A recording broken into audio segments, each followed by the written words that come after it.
Encuentros.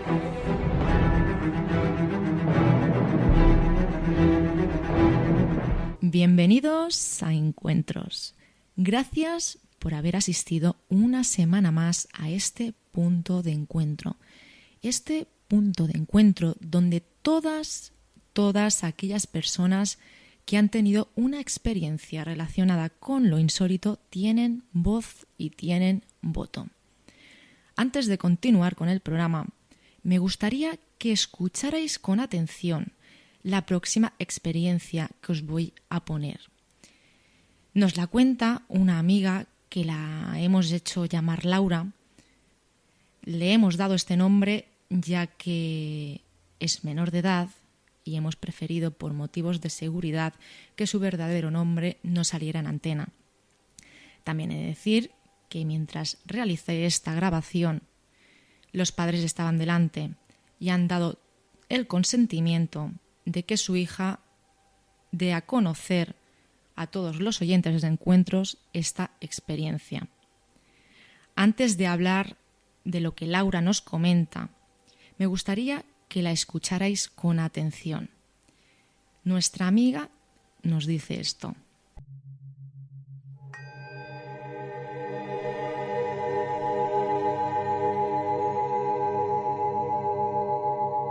Y estamos con una persona, una chica llamada Laura, que nos va a contar unas experiencias que has vivido tú en casa de unos amigos, ¿no, Laura? Sí. Bueno, me llamo Laura y que nosotros tenemos unos amigos y siempre estamos muy unidos a ellos, vamos a dormir a su casa, bueno. Y que en esa casa siempre han pasado cosas muy raras. Cuando nos quedamos a dormir se oyen sillas arrastrarse, pero no unos arrastridos, una barbaridad. Se oyen como cosas raras en el techo, como, bueno, exagerado. Aparte que en esa casa la decoración no es muy... es como un poco macabra, bueno, para decirlo de alguna manera. Muchas calaveras, es exagerada y ahí siempre han pasado cosas raras. Es una casa que siempre ha pasado de todo, cosas muy raras. A ti tus padres te han explicado algo que ocurrió allí con un albornoz. ¿Qué pasó con el albornoz? Bueno, era una noche y mi madre se quería levantar al lavabo, ¿no? Y que en ese momento, bueno, se dirige al lavabo, enciende la luz y ve como un albornoz flotando en el cielo, con la máscara... la cara no la tenía descubierta, tapada con la capucha del albornoz.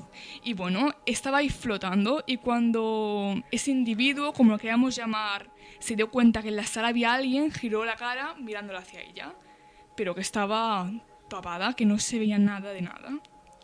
Y bueno, yo apagué la luz y la volví a encender rápidamente y seguía ahí, intacto. Y al final me giré y cuando volví a mirar había desaparecido. Esto te lo está contando tu madre. Eso es lo que te cuenta tu madre. Sí. Yo lo estoy interpretando como si fuera en primera persona. Y bueno, que ella se quedó paralizada, asustada un poco, ¿no? Porque claro, te encuentras ahí alguien flotando que no tiene la cara descubierto ni nada, pues es algo que marca mucho, ¿no? ¿Tú has escuchado en esa casa sillas arrastrarse, determinados ruidos? ¿Ver? ¿No has visto nada tú en esa casa? Yo ver no he visto nunca nada.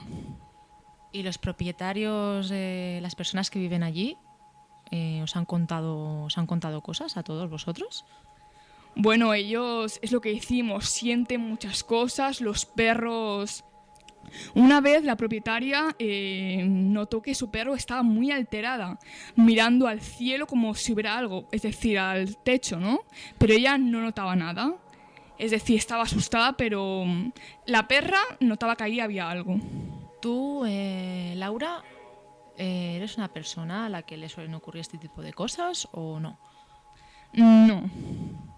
Yo no siento nada ni nada. Pues muchísimas gracias, amiga, por haber contado tu experiencia. A ti.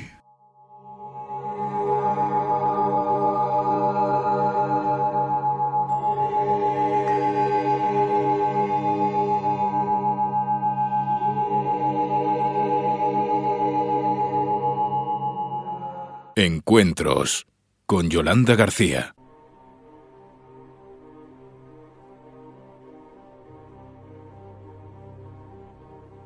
Esto es lo que nos ha contado Laura que ocurre en esta vivienda, o por lo menos lo que ella ha podido escuchar y luego lo que un familiar suyo ha podido vivir. Que no es todo, ya que en próximos programas os pondré también una vivencia, en este caso de su padre, también ocurrido en este lugar. He podido hablar con más personas que han podido visitar este enclave, que también me han comentado que a ellos les han ocurrido cosas extrañas. Este lugar me ha parecido muy curioso y me ha despertado una curiosidad absoluta.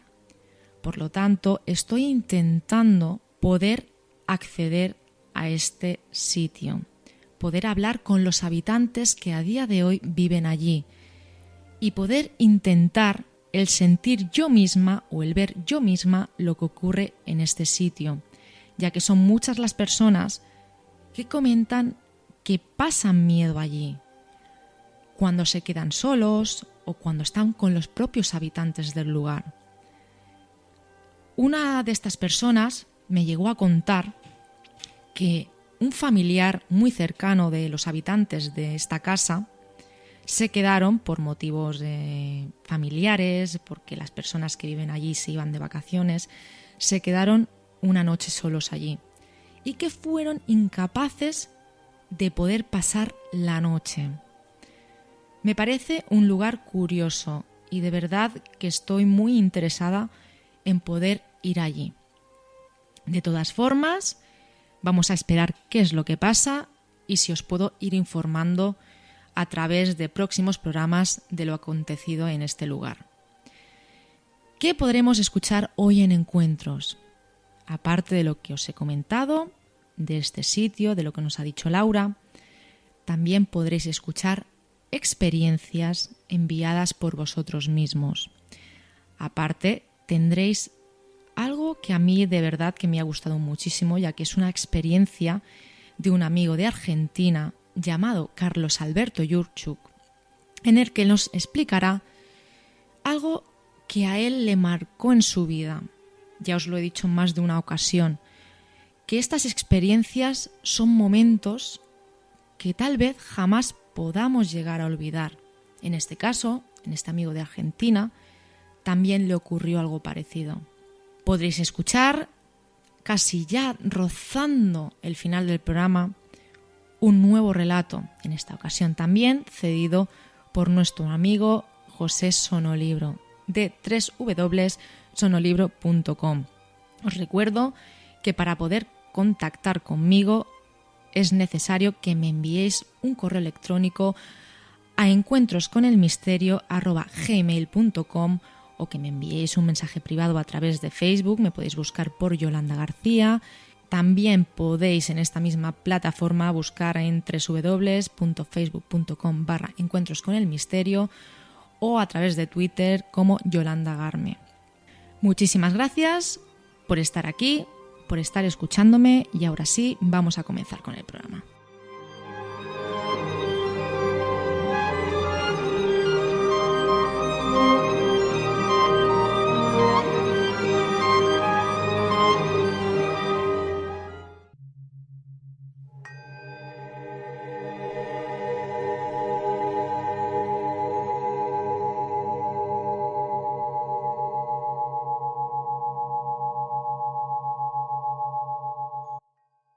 Entre todos los correos que he recibido a encuentrosconelmisterio@gmail.com, he decidido leer la experiencia que nos envía una amiga llamada Susana, que nos escribe desde Alicante, porque me ha parecido una vivencia que suele ocurrir y que las personas no le dan la suficiente importancia.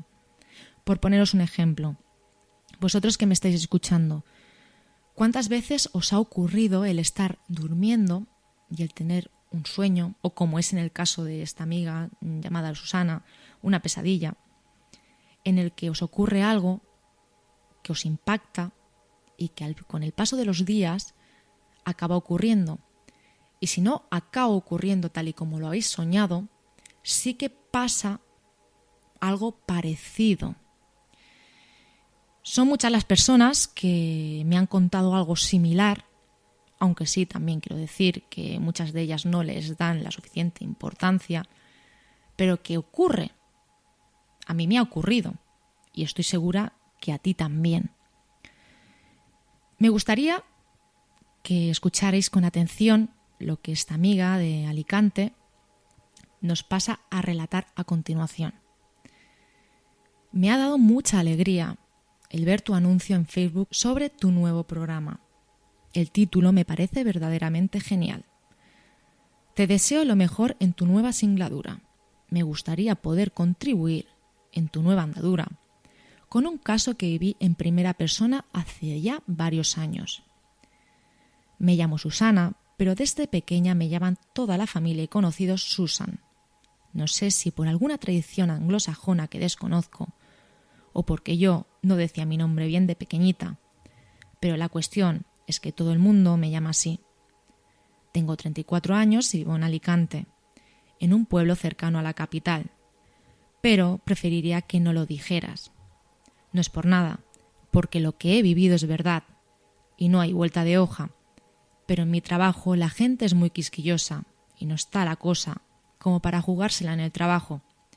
Espero que lo comprendas. Fue en abril del 2004 cuando experimenté algo que 10 años después aún me pone de los nervios cuando lo recuerdo. Era la dama de honor de mi mejor amiga. Se casaba en Madrid con un chico que había conocido hacía relativamente poco. Fue en el verano pasado, el del 2003. Tuvieron una relación a distancia y en enero de 2004 decidieron que vivirían juntos. Curiosamente, los dos querían hacer las cosas como Dios manda y por eso decidieron echar la casa por la ventana y casarse por todo lo alto. Ella era de mi misma edad, por lo que por aquel entonces tenía 24 años y él tenía 6 más que ella. Desde que llegamos a la capital, la cosa no fue bien. Quizás aún desde antes, pero eso ya sería rizar mucho el rizo. Al menos a mi entender, porque no sé si meter en el mismo saco los retrasos de los trenes, varios pequeños accidentes domésticos de 2 días y un primo de la novia. Muchas casualidades, pero bueno, pueden pasar, ¿verdad? Lo raro e insólito ocurrió ya en Madrid, un día antes de la boda. En realidad, 2 noches antes tuve una pesadilla de esas que no sabes si son reales o no. Me acuerdo como si la estuviera viviendo ahora mismo. Y dejo claro que sé que era una pesadilla, que luego derivó en otra cosa, a vista de los acontecimientos.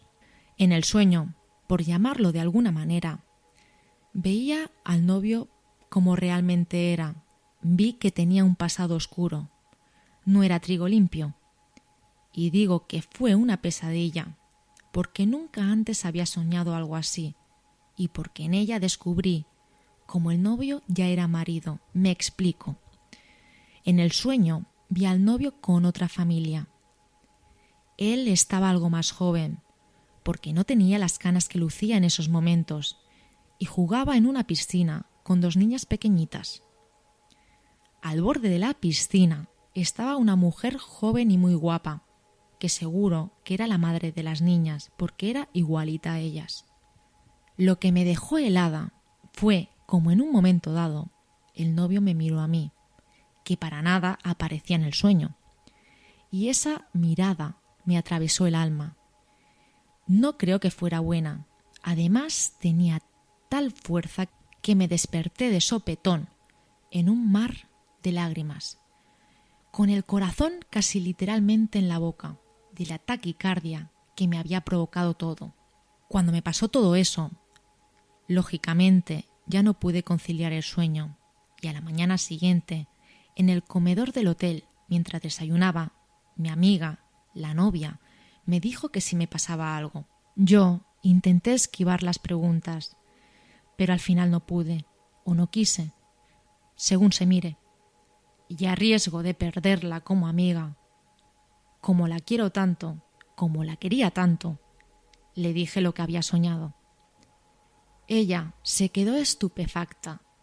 y sé que la puse al borde de un ataque de nervios, y nunca mejor dicho, porque yo era como su hermana y él era su futuro esposo. ¿Cómo iba a soltarle mi sueño a su novio así como así? La cosa es que me vio tan afectada que se tomó muy en serio lo que le estaba contando. Así que decidió subir a su habitación. Lo que allí pasó no lo sé, pero sí te puedo decir que la boda se canceló. Ella sigue siendo mi amiga y al poco tiempo encontró al que hoy es su marido y vive todo lo feliz que le deja los tiempos de crisis que vivimos, pero siempre me recuerda que gracias a mi pesadilla no cayó en las redes de uno de esos tipos, porque sí, en mi sueño acerté. Él estaba casado y seguía casado con una chica de Valencia y además tenía 2 hijas. No entiendo cómo puede haber personas capaces de hacer esas cosas, pero tampoco entiendo cómo supe yo, y además a través de un sueño pesadilla, o como quieras llamarla, lo que realmente él era. Abrazos y ánimo, querida Yolanda. Amiga Susana, realmente, como he dicho antes de la presentación de tu experiencia, a muchas personas les ocurren este tipo de sueños pesadillas, como tú misma las has llamado. Gracias a ti, esta amiga no cayó en las redes de esta persona. Tú no sabes cómo ocurrió, yo tampoco lo sé, pero sea como sea, ayudaste a esta persona. Gracias, amiga, por haber enviado tu vivencia y espero que si algún día te vuelva a ocurrir algo parecido o de otro tipo, también quieras contarlo a todos los oyentes de Encuentros. Amigos, sabéis perfectamente que este tipo de cosas les ocurren a muchas personas. Algunas de ellas lo cuentan y otras no. Por contaros alguna anécdota sobre esto, me he encontrado en más de una situación el hacer entrevistas sobre casos de este tipo, pero así a ciegas, sin saber si realmente les había ocurrido alguna experiencia insólita. ¿Y qué me he encontrado en alguna situación? Pues que al preguntarles que si les había acontecido alguna cosa de este tipo, me decían que no. Después de realizarles algunas preguntas, sea como sea, se les encendía la bombilla de la cabeza y me decían: vaya Yolanda, pues ahora que me comentas sí que me ocurrió esto. Una y otra vez me ha ocurrido este caso. Así que nadie se escapa de estas cosas. Como muestra un botón, y os lo voy a mostrar a continuación. Nos vamos a ir a Argentina, donde vamos a poder escuchar un testimonio de una persona que se dedica a estos temas de misterio. Pero no me voy a enrollar más y vamos a coger un avión y nos vamos a ir hasta Argentina. Vamos para allá.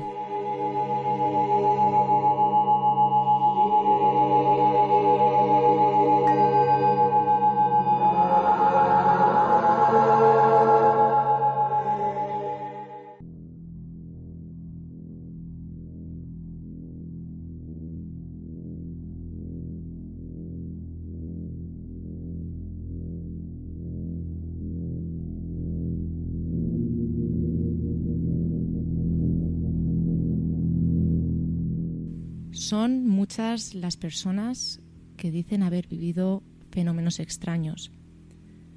Y yo creo que en este sentido nadie se escapa de ello. Y hasta las personas que se dedican a investigar estos fenómenos, tanto sea paranormal, ufológico o cualquiera de esta materia, tampoco se escapan a ello. Y por eso os he traído un caso que os lo va a demostrar. Tenemos al otro lado del hilo telefónico al investigador Carlos Alberto Yurchuk, desde Argentina, que nos va a contar algo que él mismo me ha dicho que le marcó en su vida. Muy buenas, Carlos Alberto, ¿cómo estás? Muy buenas, Yolanda, un placer estar en tu nuevo programa y desde ya los mejores deseos para que sea todo un éxito el programa. Muchísimas gracias. Por ahora de verdad, amigo, que no me he podido quejar, que he tenido muy buena acogida. Han respetado muchísimo a todas las personas que han aparecido en el programa y que estoy segura que contigo van a hacer lo mismo. Carlos Alberto, ¿qué es lo que a ti te ha marcado ese momento en tu vida, esa ocasión que a ti te ha marcado y que no sé realmente si es lo que te ha hecho seguir por este camino de la investigación? La experiencia que voy a relatarle es bastante simple y en un principio no le presté demasiada atención.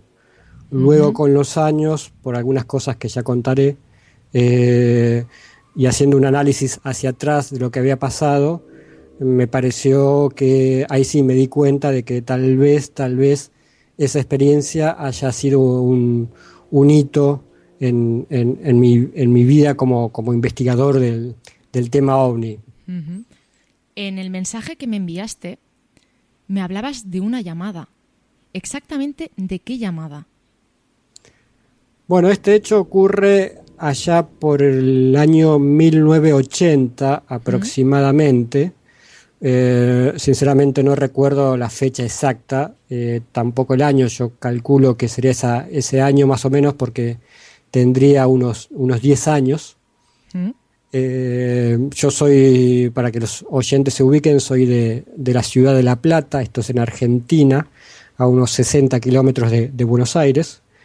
En aquel entonces la ciudad y el barrio donde yo vivía era un barrio tranquilo, de casas bajas, y era muy común que, por ejemplo, a la hora de la siesta, lo que acá se llama la siesta, yo estuviese solo en casa, porque mi mamá se iba por ahí a la casa de algún vecino y demás. No había esos peligros que hay hoy en día en la sociedad de hoy en día, digamos, ¿no? Sí, que para ella es más peligroso que un niño se quede solo en casa. Uh-huh. Era una tarde de mucho sol, calculo que sean 2, 3 de la tarde, hora de la siesta, como te decía. Calculo que sería primavera, verano, porque hacía calor, estaba solo en la casa, jugando en el patio, y en un momento suena el teléfono. Entonces voy a atender, levanto acá le decimos el tubo, no sé cómo le dicen en España o en otros lugares, el auricular, el auricular. Uh-huh. Y me sorprendió lo que escuché del otro lado. Lo que escuché fue una voz metálica, y de fondo había como un ruido, lo que se conoce como ruido blanco, un chillido, un murmullo, algo de fondo, una fritura, como también le pueden decir. Sí. Pero esta voz metálica se destacaba sobre el fondo, sobre ese ruido de fondo. La voz metálica repetía constantemente una frase. ¿Qué era lo que decía esta frase? Bueno, ya el hecho de que cuando uno atendiese el teléfono del otro lado estuviese una voz metálica ya era llamativo, pero más llamativo era que repetía una frase y esta frase era totalmente inteligible para mí, es decir, no hablaba en español, parecía otro idioma y repetía con la misma cadencia una y otra vez la frase. Uh-huh. Que no entendía para nada, no entendía para nada. En esa época yo ya estaba haciendo mis primeros pasos estudiando el idioma inglés y entonces con mi casi nulo conocimiento que tenía en ese entonces del idioma, traté, pensando que tal vez sería inglés o tratando de entenderlo, dije algunas palabras en inglés, para ver si lograba entablar alguna especie, entre comillas, de diálogo, pero todo lo que decía, sea en castellano o en inglés, del otro lado era aparentemente indiferente, es decir, la voz seguía con su frase cadenciosa que repetía y una y otra vez, siempre con el ruido de fondo, siempre con una voz metálica, en forma pausada. Lo de la voz metálica se podría asociar con la voz sería una especie de robot, digamos, para darle alguna explicación o alguna comparación, digamos, ¿no? con la tecnología que conocemos hoy en día. Claro, tú al escuchar esta voz, imagino que te impresionaría. ¿Qué es lo primero que pensaste? ¿O no pensaste nada? ¿Simplemente pensaste que fue algún tipo de broma? O porque yo no sé si tú a esta edad ya estabas interesado por estos temas. Lo primero que se me cruzó, recuerdo, fue que era alguna broma, pero como se repetía todo constantemente igual, no parecía una broma, tampoco tenía mucho sentido de ser una broma. Uh-huh. No, en ese momento, mientras estaba hablando, no lo asocié con algo extraterrestre o algo, o sea, no se me ocurría qué podía ser. Pensé que se había, como se dice acá, enganchado la línea, se había ligado la línea o algo así. Así que no asocié con nada puntual. Como esto duró o sea, la voz seguía repitiendo lo mismo una y otra vez, y luego de varios intentos de decir algo por parte mía para ver si se producía algún tipo de reacción del otro lado, y era siempre constantemente lo mismo, en un momento es como que me cansé y corté el auricular, digamos, o sea, corté la comunicación. Y ahí siempre digo que justo en el momento de cortar la comunicación, al instante es como que me arrepentí. ¿Te arrepentiste por qué en ese momento? Sí, o sea, corto la comunicación y es como que ahí me arrepiento. Y bueno, cuando ya levanto de nuevo el auricular no había más, volvió el tono normal, digamos, de discado. Pero Carlos Alberto, me refiero, en ese momento cuando tú colgaste ese teléfono, después de escuchar esa voz metálica que nos comentas, dices que te arrepientes. ¿Te arrepientes por qué? ¿Porque tal vez sí que piensas que puede ser algo extraño? Exactamente, es como que ni bien corto el auricular, el teléfono, la comunicación, ahí es como que reacciono y no sé por qué se me cruza, casi, parece loco decirlo, ¿no? Pero como diciendo, ¿y si realmente era un ser de otro lado? O sea, no lo llamaría extraterrestre, pero bueno. Por ahí era algo importante, pensaba yo, y justo le corté, pero bueno, ya estaba hecha la acción, así que ya había cortado, así que se perdió la comunicación. Uh-huh. Y como te decía en el mail, después me quedé esperando a ver si volvía a llamar, pero nunca más llamaron, ni ese día ni en ningún otro momento. ¿Le diste la suficiente importancia a este suceso que te ocurrió en aquel momento? No, bueno, fue durante ese momento y luego prácticamente como que es algo que se te olvida, digamos, lo deja de lado, bueno, quedó ahí, fue como algo curioso, digamos, una llamada curiosa y quedó ahí. Nunca más me acordé de ella. Después con los años, cuando me empecé a meter más de lleno en el tema OVNI y demás, uno se va enterando de diferentes experiencias, de diferentes historias, hasta que en algún momento me encontré con una historia de este tipo muy, muy similar, donde una persona, aclaro que esto nunca lo había comentado con nadie, y nunca lo había comentado públicamente, o sea, uh-huh. A lo que voy es que en ese momento nadie sabía de esta experiencia, digamos, ¿no? Sí.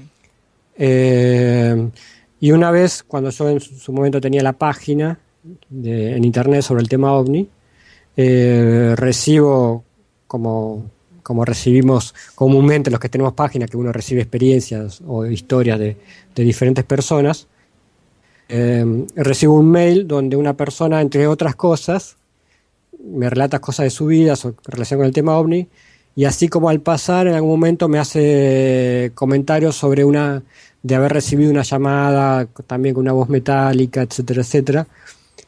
Y por lo que leí era exactamente lo que me había pasado a mí. Entonces fue el primer llamado de atención, digámoslo así, de que aquello que me había pasado tal vez tuviese otro significado que un simple hecho accidental, digamos, ¿no? ¿Y qué significado le has dado a todo esto? Después, antes de responderte la pregunta, Sí. te digo también que con el famoso tema que por ahí en España es muy conocido, el famoso tema de los humitas, de humo, de los seres de humo y demás, un tema controversial que no vamos a desarrollar acá, Sí, mejor pero que en no. algún momento, leyendo sobre ese tema de los humos o escuchando otros programas de radio que hablaban sobre el tema de humo y demás, también a otras personas le pasó algo similar, ¿no? De recibir llamadas de ese tipo, digamos, ¿no? De seres o de una voz que tipo robot o que repetía algo, que decía algo a veces sin sentido. Que es muy coincidente con lo que me pasó a mí en aquel entonces. Yo, sinceramente, hasta el día de hoy, y ahora respondiendo a tu pregunta, Sí. no sé, digamos, no puedo afirmar o no puedo decir con certeza que de dónde provenía esa llamada. Estoy seguro que no fue digamos, lo que escuché fue una voz metálica, digamos, no fue un error en las comunicaciones o algo así, digamos, que era una voz metálica que se repetía constantemente, que parecía de una grabación o sea, no era una voz humana, sonaba muy metálica, digamos, ¿no? Sinceramente, hasta el día de hoy no sé de dónde pudo haber venido esa llamada. Uno en su imaginación se le ocurren muchas ideas, muchas hipótesis, digamos, ¿no? Que se mezcla con el deseo también, ¿no? Uno desearía que esa llamada hubiese sido de un ser de otro planeta o de otro lugar, digamos, ¿no? Ujú. Pero más allá del deseo, en la realidad no sé de dónde vino, pero sí sé y estoy segurísimo que fue real, que pasó, que a otras personas le pasó lo mismo, y que el hecho de comentarlo hoy en tu programa, espero que sirva que tal vez algún otro oyente de tu programa le haya pasado algo similar o conozca a alguien que le haya pasado algo similar, y sería bueno también que lo comparta, porque tal vez si empezamos a sumar historias similares, algún día podremos llegar a alguna respuesta más concreta. Hasta el día de hoy no la tengo esa respuesta. Sí, es lo que suele ocurrir con todas estas cosas, con esas experiencias que pasan, pero no podemos poner la mano en el fuego por lo que realmente son. Y es una lástima, pero imagino, o por lo menos espero, que algún día podamos llegar a algún tipo de conclusión. Una cosa, Carlos Alberto, después de esta experiencia, ¿a ti te creció el interés por este tipo de fenómenos, por el ufológico y todo este tipo de cosas? ¿O no? La verdad no te podría afirmar, o sea, el tema de los ovnis y otros temas anexos que me interesaron fue un interés que está desde siempre, digamos, ¿no? Que yo sepa, conscientemente no hubo algo parador, digamos. El tema siempre me gustó de chico, tuve acceso de chico a libros sobre el tema, entonces a partir de leer los libros me fui interesando. A otras personas, a otros investigadores, por ahí el disparador fue un avistamiento o algo así. Conscientemente, esto que pasó, esta llamada, yo creo que no fue un disparador, digamos, porque de hecho al poco rato ya me había olvidado de la llamada. Pero habrá que ver, ojalá si algún día pueda saber si esa llamada tuvo algún porqué, que hoy en día no lo sé. Pues muchísimas gracias, Carlos Alberto Yurchuk, desde Argentina, por haber contado tu experiencia, porque me has comentado en el mensaje que no lo sueles contar. Por lo tanto, te lo agradezco de verdad, de todo corazón. El agradecido soy yo por permitirme compartir este tipo de experiencia en tu programa, que insisto, creo que es un programa adecuado para difundirla, con la esperanza, reitero de que algún oyente pueda aportar algún dato más de experiencias similares. Pues ahí queda dicho, Carlos Alberto, vosotros que nos estáis escuchando, tanto a Carlos como a mí, si habéis tenido alguna experiencia similar, encuentrosconelmisterio@gmail.com. Muchísimas gracias, Carlos Alberto. Un fuerte abrazo desde Argentina. Y ahora nosotros continuamos con el programa.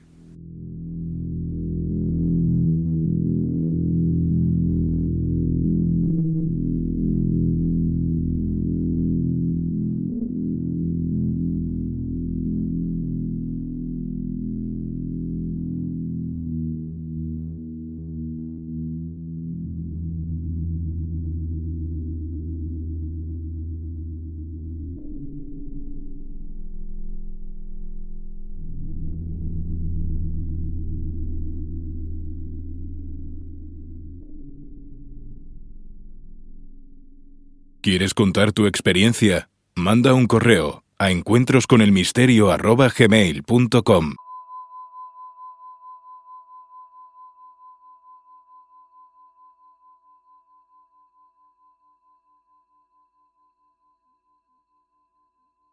Una llamada inesperada, una llamada que nuestro amigo Carlos Alberto no esperaba y que le marcó en su vida.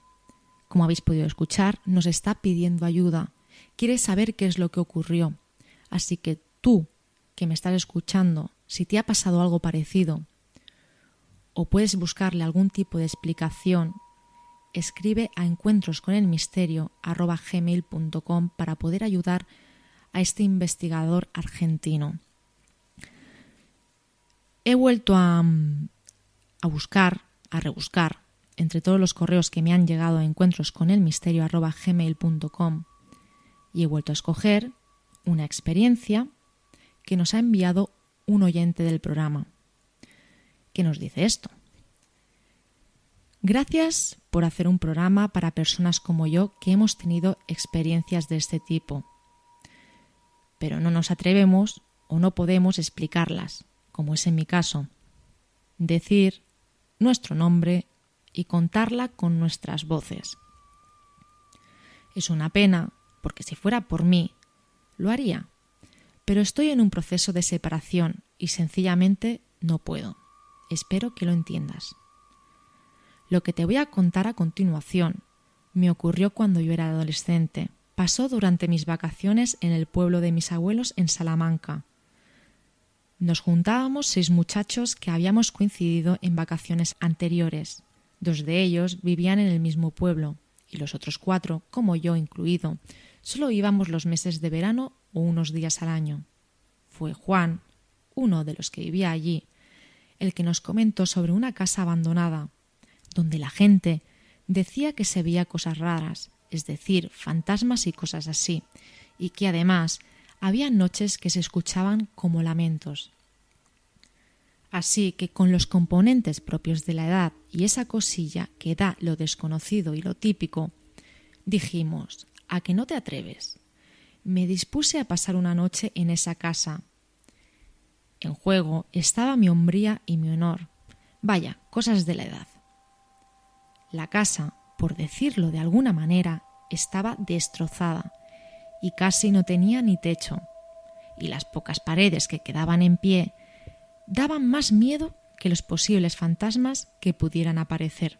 Me dijeron que quedábamos a las 12 de la noche en las puertas de la casa, así que al llegar allí salieron corriendo. Según lo pactado, me vigilarían desde una distancia prudencial y tenía que estar dentro por lo menos de la vivienda hasta la salida del sol, para poder ganar aquella apuesta que hicimos. Una apuesta que para más Inri no era ni siquiera económica, vamos, la honrilla.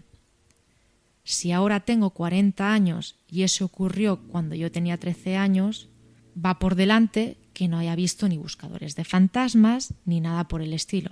Vaya, porque no existían, entre otras cosas.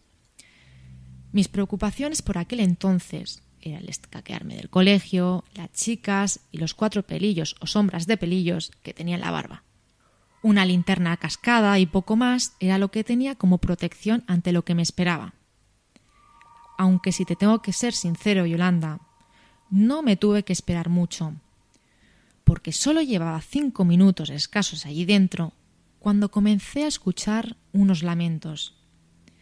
Hacía viento y pensé que era este y no otra cosa lo que producía aquellos ruidos. Pero a pesar de pensar eso, me asusté igual. Lo que no pude identificar como el viento fue una persona que me apareció literalmente de la nada. No puedo decir que era un fantasma porque yo lo que he visto luego en documentales y películas no era así. Era una persona, en concreto un anciano de cara afable, piel clara y pelo blanco como la nieve. Estando solo en la casa y mis amigos fuera, pensé que el hombre estaba dándose un paseo por los alrededores y vio algo dentro de la casa y así me encontró. Eso fue lo que me vino en mente. El hombre me saludó y me preguntó que qué era lo que estaba haciendo allí. Yo le expliqué. Su risa me heló la sangre. Al ir a coger la linterna de donde la tenía para enfocar mejor al anciano, pasó algo que me extrañó. Porque al dirigir el haz de luz donde él estaba, ya no estaba.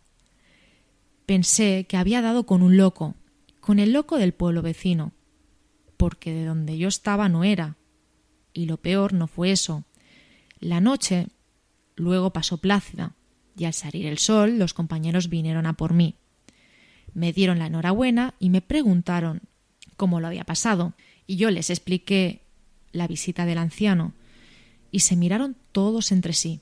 Ellos me dijeron que estaban detrás de una roca muy grande cercana a la casa y que al menos, de los 5, 3 estuvieron toda la noche despiertos, y ellos no vieron ni entrar ni salir a nadie de la casa, y menos a un anciano. Y más aún, me tenían en su campo de visión y que no me habían visto hablar con nadie. Fíjate el tiempo que ha pasado y aún me asombra lo vivido. Abrazos y gracias por todo. Bueno, pues muchísimas gracias por tu experiencia. Por supuesto que acepto que no des tu nombre ni que digas exactamente el lugar, ya que entiendo que hay personas que no quieren contarlo, no quieren decir su nombre por motivos de seguridad o por el trabajo o por, como en tu caso, por motivos de separación.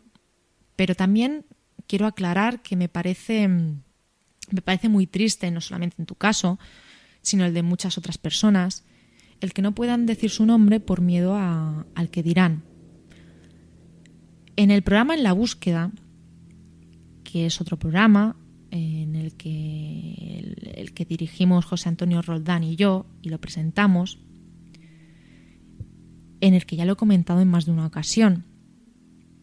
Hemos realizado entrevistas a personas como tú, que han querido explicar su experiencia, pero siempre nos han dicho: no quiero que deis mi nombre porque las personas del trabajo, imagínate lo que pueden pensar, o mi mujer, o mi familia. Y yo siempre les he dicho lo mismo. Las personas que escuchan este tipo de programas son personas que les interesan los casos, las experiencias de las personas que se atreven a contar sus experiencias delante de un micrófono, o como en tu caso, mediante una experiencia que tú mismo nos has relatado a través del correo electrónico.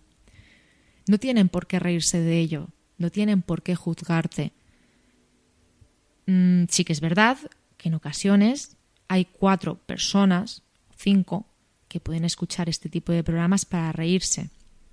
Es más, yo en mis propias carnes he tenido que sufrir como hay personas que no entienden lo que me gusta y lo que estoy haciendo y se ríen de mí. Pero bueno, a mí eso me da igual porque es algo que me gusta y lo voy a seguir haciendo. Lo mismo te tiene que pasar a ti. No te tienes por qué avergonzar de lo que te ha ocurrido.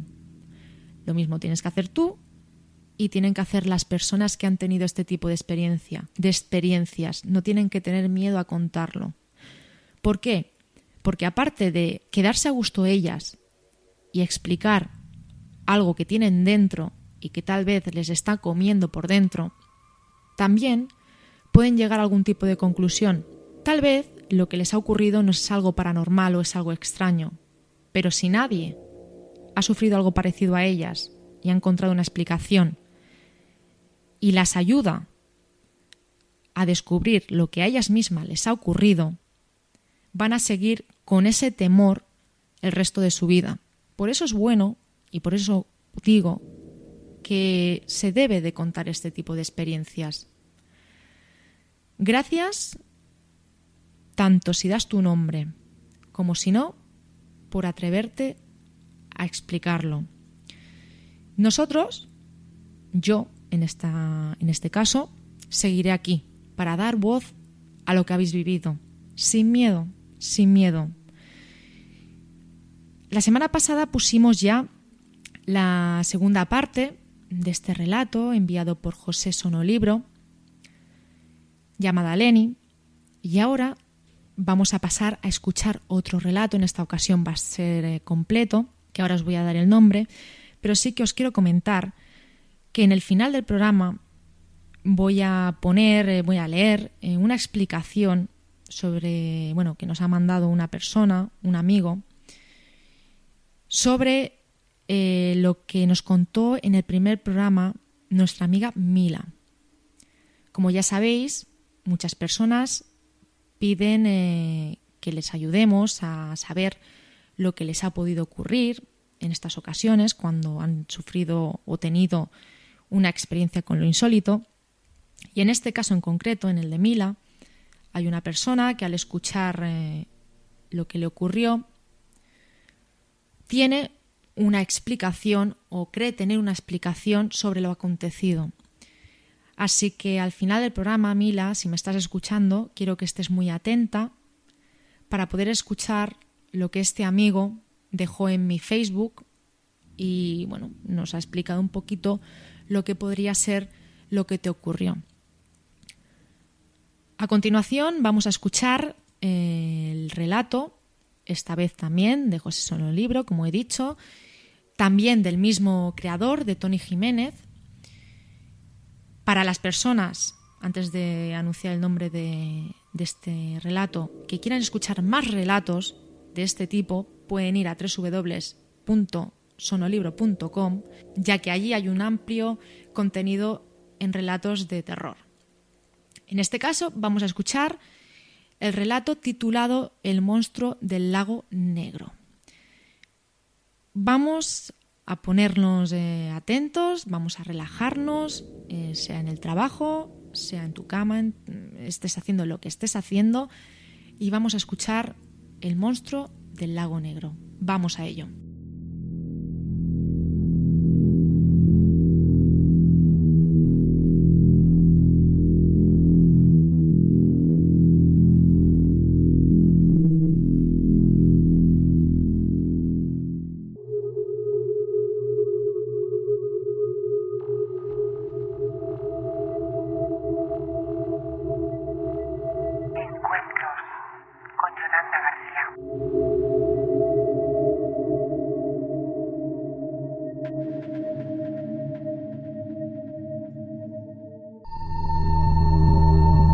Si luchas con monstruos, cuida de no convertirte también en un monstruo. Friedrich Nietzsche. 1. Ahora. El hombre observaba el lago que tenía a 10 metros de su casa como si no hubiese nada más en el mundo. La vieja silla en la que estaba sentado había dejado de crujir hacía mucho tiempo debido a lo poco que se movía. Poseía un aspecto propio de alguien con quien nadie quisiera encontrarse en un callejón oscuro. Las ojeras eran tan prominentes que convertían sus ojos verdes en 2 canicas sin vida, clavadas en la cara. Su pelo largo y sucio había perdido el brillo de antaño. La barba apenas dejaba ver su pétreo rostro. Lo único que mantenía en orden era su físico, que necesitaba para la tarea que debía llevar a cabo. ¿No pican hoy, hermano? Miguel movió fugazmente los ojos para observar a su hermano David, delgado, alto y con una graciosa perilla que se movía al son de sus labios al hablar. Su mirada no duró demasiado en su familiar, pues enseguida volvió a clavarse en el oscuro lago, que parecía poder comerse incluso las tinieblas de la noche que lo rodeaban. Creo que deberías apagar la linterna. David señaló el único foco de luz que había en kilómetros a la redonda. Llevas aquí 1 año moviéndote del sitio solo para comer y visitar el retrete. No va a salir. Los ojos de Miguel alertaron al resto de sus sentidos al captar una leve onda en la superficie del lago.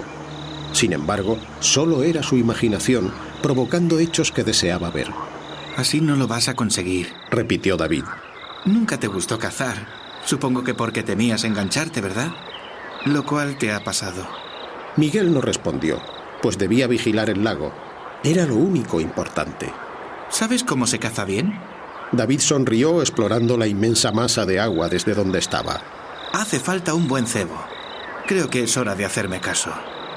Su hermano asintió, admitiendo que iba siendo el momento de cambiar la estrategia a seguir. En ningún momento dejó de observar las aguas del lago, negras, con infinidad de misterios escondidos bajo ellas, esperando ser descubiertos o dejados en paz, según la peligrosidad que atesorasen. 2. Antes. Miguel se arrojó en brazos de la vieja silla, situada en el porche de la cabaña que tenía en el Lago Negro, un pueblo perdido en los remotos parajes del norte de España, tan escondido que la mayoría de la gente ni siquiera sabía que existía. Incluso había sido olvidado por quienes habían vivido en el lugar. El hombre, con una gran sonrisa, se colocó bien en su asiento, luego cruzó sus pies, envueltos en chanclas de playa, y se limitó a observar a su hijo y a su hermano, jugando en el lago, a 10 metros de donde se encontraba. Aquí estás. Creía que seguías dentro y me has dejado hablando sola. Miguel sonrió ampliamente al ver a su mujer, Amelia, de rizados cabellos rubios y unos grandes ojos azules que iluminaban cualquier habitación en la que entrase. Perdona, pero quería ver que no se metían en problemas. Miguel señaló a David y a Luis, su hijo de 4 años. ¿Cuál de los dos crees que es el niño? Creo que tú. Amelia encendió la luz del porche, a la vez que pasaba sus delicados dedos por la cabeza de su marido, repleta de pelo negro. Deja que vea esos preciosos ojos verdes. Son tuyos. Miguel tomó en brazos a su mujer y la sentó sobre su regazo. ¿Lo oyes? Paz y tranquilidad. Y aire limpio. Y un lago y... Fue una gran idea venir aquí, debo admitirlo, afirmó Amelia. Miguel asintió disfrutando de las agradables vistas que le ofrecía la zona en la que estaba la cabaña, que había pertenecido a su familia, habitantes del Lago Negro, hasta que todo el mundo comenzó a irse a la ciudad en busca de trabajo y una vida mejor. ¿Estamos bien aquí? Preguntó Amelia algo preocupada. Mi familia siempre ha vivido aquí sin ningún problema. Al menos mis abuelos. Mis padres se fueron pronto a la ciudad. El pueblo está a 5 minutos del lago y el siguiente pueblo más habitado a 2 horas. Miguel reflexionó sobre si los datos dados podrían tranquilizar o no a su mujer. Estaremos bien. Amelia sonrió, como solo podía hacerlo alguien que confiaba plenamente en las palabras de la persona a la que quería. Ahora sé por qué lo llaman Lago Negro. La mujer se refería al color del lago, a pesar de que estaba a pleno día. Ya te avisé. Se cuentan muchas historias, pero supongo que son cosas de pueblo. Igual hay mucha tierra en el fondo, o tiene algún organismo microscópico que le da ese color. O algún tipo de alga. ¡Oh, una maldición! Bromeó Amelia. El fantasma del lago viene a por ti. Miguel rió a carcajada limpia, hasta que David, con Luis a cuestas, les interrumpió. ¿Qué es tan gracioso? Preguntó mojado de los pies a la cabeza. El color del lago, explicó Miguel tras enjugarse las lágrimas de risa. ¿Cómo está el agua? En su punto. David se dirigió a Amelia. Toma el bribón de tu hijo. Menuda paliza me ha dado. ¡No! ¡Quiero más! Protestó el niño señalando el lago. Mañana a primera hora de la mañana saldremos a darnos un bañito. David se agachó junto a su hermano. Así os dejaremos un rato a solas, ¿te hace? Ja, gracias, hermanito. Gracias a ti por traerme. Necesitaba unas vacaciones. David tiritó de frío. Nos han dado las tantas. Creo que voy a secarme, darme una ducha y prepararé la cena mientras Amelia se encarga de Luis. Me voy a quedar un rato aquí. Quiero ver cómo cae la noche. David asintió y entró en la casa tras abrazar los hombros de su hermano, quien se quedó en la silla solo sonriendo, disfrutando de la suerte que tenía, mientras la oscuridad se iba haciendo con la zona poco a poco a más velocidad de la que él creía posible. Justo cuando se levantaba, al hacer su aparición la luna tímida entre las nubes, vio algo que se movió en el lago. Si hubiese habido más jaleo, no lo habría percibido, pero al estar la zona en completa quietud, lo divisó claramente. Avanzó varios metros hasta que, con solo un par más de pasos, estaría metiendo sus pies en el agua. Contempló unas leves ondas en el negro lago, como si alguien se hubiese sumergido y estuviese nadando por debajo del agua. Se quedó quieto, como un ciervo ante los faros de un coche, y se sintió observado. En realidad, no era una sensación, sino la total certeza de que alguien o algo en el lago estaba observándole con especial atención.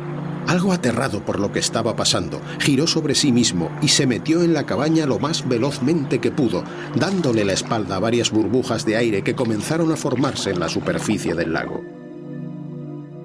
3. Ahora. El grupo de juerguistas estaba compuesto por 11 personas, las cuales hacían un jaleo brutal en el lago. Miguel, testigo de todo, no prestaba atención a ninguno de sus invitados, sino al agua que los rodeaba, observando con atención sobrenatural cada movimiento que se producía cerca de los bañistas. ¿Sigue sin funcionar?, dijo David saliendo de la cabaña. Han estado todo el verano armando escándalo en el lago, a todas horas, y sigue sin conseguir nada. Sí, susurró Miguel. Uno de ellos, Adolfo, con unos kilos de más y una espesa barba, salió del agua, cogió una toalla cercana y mientras se secaba se acercó a Miguel, quien no parecía darse cuenta de que su amigo se estaba aproximando. ¿Hablabas con alguien?, preguntó Adolfo. No. Miguel miró hacia donde, segundos antes, había estado David. Creo que ya vale por hoy. Adolfo sonrió, a pesar del rostro imperturbable de quien le escuchaba. Se está haciendo de noche y va siendo hora de cenar. Miguel no contestó. Nos vamos mañana. Quería darte las gracias por invitarnos todo el verano al lago. Lo hemos pasado muy bien y es un lugar muy tranquilo.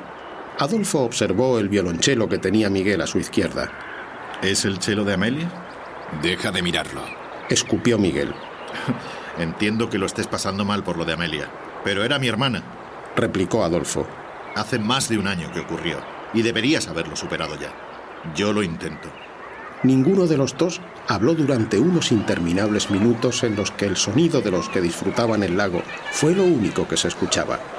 Me alegra que nos invitases, no solo para poder verte, sino porque creía que te estabas convirtiendo en un huraño, confesó Adolfo. Me alegra ver que vuelves a socializar. Aunque sigas hablando poco, no te puedo culpar, pero... El hombre pilló a Miguel observando con atención a una de las pocas mujeres del grupo. Vaya, te has fijado en ella. Es Teresa, divorciada hace unas cuantas semanas y con un niño pequeño. La invité a venir para que se olvidase un poco de sus problemas. Tendrías que hablar con ella. Puede que tengáis más en común de lo que crees. Y a ella también le vendría bien hablar con alguien más que con nosotros, sus amigos. Adolfo corrió sin esperar contestación hacia la guapa mujer, mientras la mente de Miguel le daba vueltas a un nuevo plan. 4. Antes. Miguel, sentado en el borde de la cama, se vistió con los ojos aún medio cerrados, tras haber arrojado a un lado de la habitación las sábanas. Luego bajó a la cocina de la cabaña, listo para encontrarse una cafetera recién preparada por su mujer, pero no olió nada. Llevó sus pies al salón algo sorprendido, pues Amelia se había levantado pronto esa mañana para prepararle el café. Fue entonces cuando recordó que David y Luis estarían en el lago, aprovechando el agua de la primera hora de la mañana, como habían acordado la noche anterior. Sus oídos no oyeron el característico sonido de su hijo armando jaleo con David, así que salió al exterior, extrañado por el sepulcral silencio que parecía haber poseído no solo a la cabaña, sino a toda la zona. Cuando salió, lo primero que le dio la bienvenida fue una leve neblina matutina. Después pudo captar el extraño olor a muerte que acompañaba la quietud del lugar. Y segundos más tarde, vio los cadáveres esparcidos a pocos metros del lago. Corrió como nunca lo había hecho y cayó de rodillas sobre el primer cuerpo que encontró, el de su hermano David. Sus ojos eran dos esferas blancas carentes de cualquier atisbo de vida. Su cuello era un manantial de sangre, sus brazos estaban cubiertos de marcas de garras, como si un gran tigre se hubiese cebado con él. Miguel tocó el cuerpo de su hermano, tratando de encontrar algún signo vital o cualquier otra señal que le dijese que estaba vivo. Tuvo que rendirse a los pocos minutos y fue a por el cuerpo de su mujer, un guiñapo ensangrentado. A medio camino, pudo ver el cadáver de Luis, que decidió no visitar, pues tenía la cabeza separada del tronco y no quería presenciar de cerca tan grotesco espectáculo. Así que abrazó el cuerpo de su Amelia y lloró sobre ella, aún manchándose el cuerpo de sangre y trozos de carne que habían sido brutalmente arrancados. Un escalofrío recorrió su espina dorsal al ver que la mujer poseía mordiscos en su bella figura. Fue entonces cuando oyó algo tras él, en el lago, un débil chapoteo que percibió por debajo de los sollozos que emitía por su familia. Un leve sonido que habría pasado desapercibido por cualquiera en otro momento. Se volvió y lo que vio le dejó más helado que el descubrimiento de los sangrantes cadáveres de sus seres queridos. Lo que sus ojos observaban no podía existir, al menos no en su mundo. El ser tenía medio cuerpo fuera del agua del lago, y el color del mismo aunaba diferentes tonalidades de verde. Estaba completamente cubierto de escamas, algunas de mortal aspecto. Sus orejas eran más parecidas a aletas y sus brazos acababan en dos feroces garras manchadas de sangre fresca. El monstruo abrió la boca repleta de voraces colmillos que habían sido saciados por ese día y miró a Miguel con ojos inhumanos, como si estuviese gritando con ellos que sabía lo que había hecho y que no podía hacer nada para cambiarlo. Antes de que tuviese tiempo de reaccionar Miguel, la criatura se sumergió en las oscuras aguas del lago, dejando un rastro de sangre que el líquido elemento limpió de su repugnante cuerpo. Miguel se arrastró hasta el agua, con el cuerpo de su mujer aún en sus brazos, con la sangre corriendo entre sus dedos, y empezó a gritar, de tal forma que cualquier persona le habría temido. 5. Ahora. Miguel seguía en su silla, en el mismo sitio, con el violonchelo a su lado, solo que rodeado por las risas que proferían Teresa y su hijo pequeño, Ricardo, quienes jugaban en el lago como si no hubiese ninguna preocupación en su vida.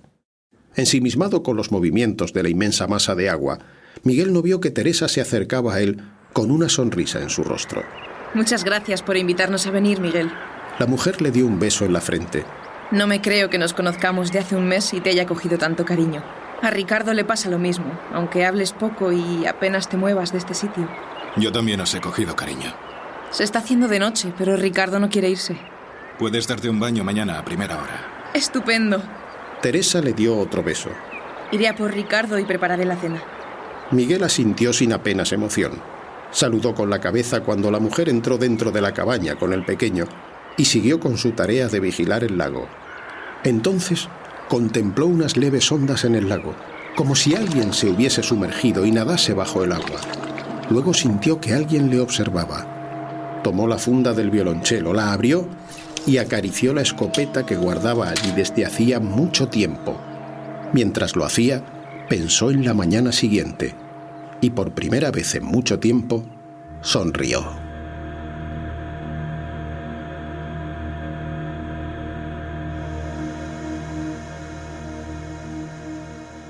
Encuentros.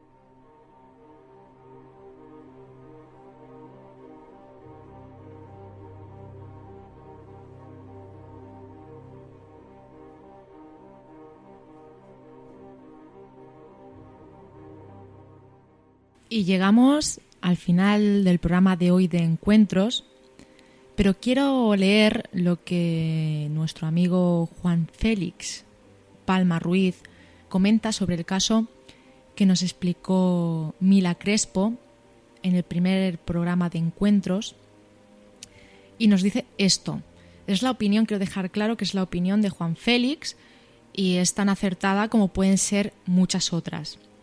Nos dice esto: con respecto al testimonio de aquella chica que no veía los brazos o las manos, yo le recomendaría que fuera a un oftalmólogo y le explicase el caso. Hay muchas razones de pérdida momentánea de visión tanto periférica como central, casi siempre por falta de riego de la retina asociado con problemas arteriovasculares. Otra posibilidad es la existencia de algún tumor que oprima el lóbulo temporalmente. No es por asustar, pero una visita al oftalmólogo es imprescindible. Si él no ve nada, él la derivará al especialista correspondiente. Un abrazo. Esto es lo que nos deja este amigo. Mila, no tiene por qué ser tu caso para nada, pero sí que podría ser una explicación. No quiero decir con esto que lo que te haya ocurrido no sea algo paranormal o extraño, pero tenemos que tener todos los tipos de visión que podamos tener. Es un consejo que da este amigo, al que le quiero agradecer pues su comentario y su ayuda. Queridos amigos, nos vamos ya por este camino por el misterio y nos emplazamos a escucharnos en el próximo programa de Encuentros, donde también podremos escuchar experiencias tuyas, mías y de todas aquellas personas que escuchan este programa. Aunque sí quiero anunciaros que el próximo programa lo voy a hacer especial y ya os diré por qué. Muchísimas gracias por estar ahí y hasta la semana que viene.